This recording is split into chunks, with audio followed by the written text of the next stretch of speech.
Mel Gibson and Mark Wahlberg's new movie Flight Risk crashes and burns on Rotten Tomatoes. Ever since I saw the first trailer for Flight Risk, I've been a little conflicted. I like the idea of a really stripped-down thriller with just three characters. I like the idea of the whole thing taking place inside a plane. On the other hand, the trailer wasn't very good and gave away too much.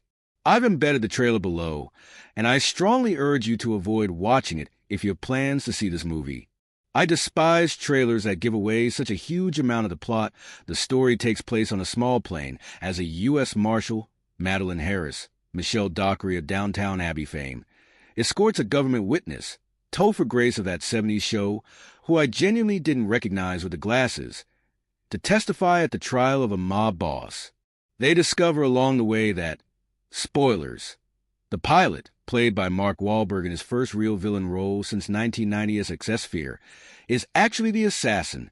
Things go from bad to worse. Then there's the fact that this is a film directed by Mel Gibson. Setting aside the various controversies that have plagued the actor and all the bizarre and sometimes racist things he said, I have a real appreciation for a lot of Gibson's work. Braveheart came out years before Gibson became a Hollywood pariah, and it remains to this day one of my favorite movies. He also directed the excellent thriller, Apocalypto, set during the peak and near the fall of the Mayan civilization. Gibson's Hacksaw Ridge was also great. He's a talented director. To direct a film like Flight Risk feels like a real step in the wrong direction, especially since, according to the vast bulk of reviews at this point, it's not very good.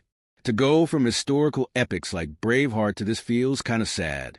Sadder than Gibson's acting career, even, which is far from his glory days of Lethal Weapon, Hamlet and Conspiracy Theory, or even his earlier work in films like A Year of Living Dangerously or Gallipoli.